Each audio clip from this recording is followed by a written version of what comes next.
Halo Sobat Mistar, Top 5 hadir menemani Anda dengan berita terhangat selama sepekan baik dari daerah maupun mancanegara.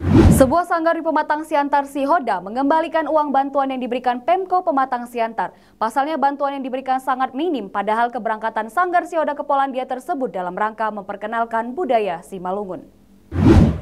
Kekecewaan sangat mendalam dialami Sanggar Tari Simalungun Home Dancer atau Sihoda saat menerima bantuan dari Pelaksana Tugas Wali Kota Pematang Siantar, Susanti Dewayani, untuk biaya mengikuti perhelatan internasional Polandia pada 9-17 Juli mendatang. Bantuan tersebut dinilai tidak sesuai harapan. Mereka sangat kecewa atas bantuan dana yang sangat minim sebesar 4,8 juta rupiah yang diberikan PLT Wali Kota Pematang Siantar yang disampaikan melalui Kabak Umum. Sementara pihak Sihoda masih harus menutupi kekurangan biaya sebanyak 200 juta untuk perhelatan ke Polandia atas undangan memperkenalkan tarian daerah. Mereka mengaku sangat berharap besar atas acara Marharoan Bolon atau gotong royong untuk penggalangan dana yang digelar pada Selasa 24 Mei 2022. Saat itu PLT Wali Kota menyampaikan pesan untuk datang ke kantor Wali Kota Siantar dan membicarakan perihal keberangkatan Sanggar Tari dan mencari solusi. Saking kecewanya, Sanggar Tari Sihoda pada hari itu juga langsung mengembalikan pemberian PLT Wali Kota Pematang Siantar berikut dengan hasil penggalangan dana pada Selasa 24 Mei 2022 yang digelar di Parkiran Pariwisata Kota Pematang Siantar. Founder Sanggar Tari Sihoda Laura Sinaga mengatakan dikembalikannya bantuan dana tersebut karena pihaknya sangat kecewa. Bantuan dari PLT Wali Kota Pematang Siantar sangat jauh dari harapan mereka. Total dana yang dibutuhkan untuk tampil ke negara Polandia dengan memberangkatkan 12 orang penari, 4 musisi dan 4 ofisial sekitar 450 juta rupiah dan yang sudah terkumpul sebanyak 250 juta rupiah dan sisanya sekitar 200 juta rupiah. Laura mengungkapkan akan terus berupaya untuk memenuhi kekurangan-kekurangan dana untuk membawa Sihoda mempertunjukkan kebudayaan Simalungun ke festival internasional. Apabila mereka batal berangkat ke Polandia nanti, panitia tari internasional akan mencoret Sihoda dari perhelatan pertunjukan tari internasional lainnya. Tapi yang saya kecewakan, kami sudah tidak bertemu dengan ibu, kami tidak bisa mengungkapkan apa yang ingin kami ungkapkan. Apakah putus dengan 4.800.000 gitu loh Pak? Sementara mereka sudah tahu nih Pak, saya bawa 12 penari, 4 pemusik, se-official 2. Ongkos ke Medan aja kah yang kami terima ini gitu Pak, kasarnya gitu. Nasabah Asuransi Bumi Putra melakukan unjuk rasa damai. Aksi yang sudah beberapa kali dilakukan ini dengan tujuan memohon kepada Kejaksaan untuk mengusut dugaan penyalahgunaan wewenang dan dugaan gratifikasi yang dilakukan oleh pimpinan OJK.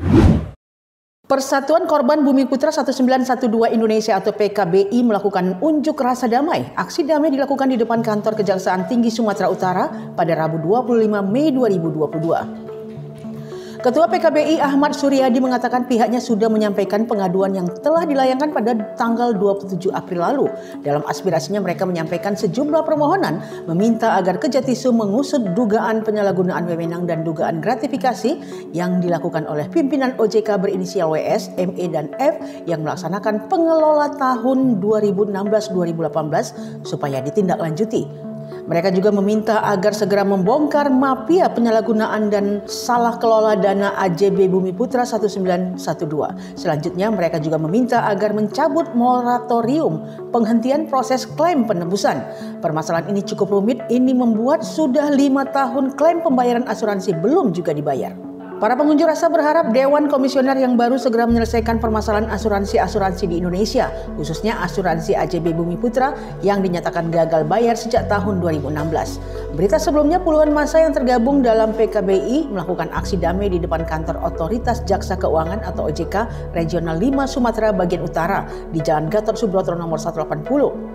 Aksi ini menindaklanjuti surat yang telah dilayangkan oleh unsur pemegang polis pada tanggal 3 Februari 2022 perihal percepatan fit and proper test BPA yang telah disampaikan namun belum mendapat respon secara positif oleh OJK. Mereka meminta segera pihak OJK menyelesaikan permasalahan carut-marutnya AJB Bumi Putra. Polisi akhirnya mengungkap peran anak Bupati Langka di kasus kerangkeng manusia. Dewa Perangin-Angin diduga terlibat melakukan penyiksaan sehingga sejumlah penghuni kerangkeng mengalami cacat dan meninggal dunia.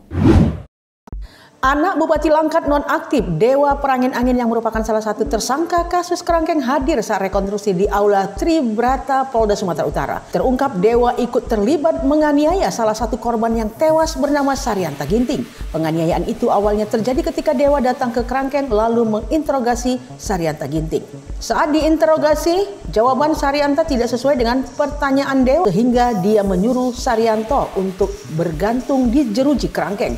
Pada saat itu Dewa masih tetap menginterogasi Saryanto Ginting. Petugas saat membaca reka adegan saat rekonstruksi menyebutkan pada saat posisi Saryanto Ginting sudah menggantung di jeruji besi, selanjutnya Dewa Perangin-Angin menyuruh salah satu rekannya untuk mengambil plastik dan kemudian plastik dibakar sehingga lelehan tersebut mengenai bagian tangan dan kaki Saryanto Ginting. Dewa juga menyuruh rekannya mengeluarkan dan melakban mata dan tangan Saryanto Ginting. Di kesempatan itulah Dewa bersama rekannya Hendra Surbakti menganiaya Saryanto Ginting dengan menggunakan kayu broti ukuran 1 meter dan selang kompresor. Sang korban juga diceburkan ke dalam kolam hingga tidak bergerak lagi. Sementara itu sebelumnya juga disebutkan 5 anggota TNI resmi ditahan karena diduga terlibat dalam kasus kerangkeng manusia milik Bupati Langkat nonaktif terbit rencana Perangin-Angin.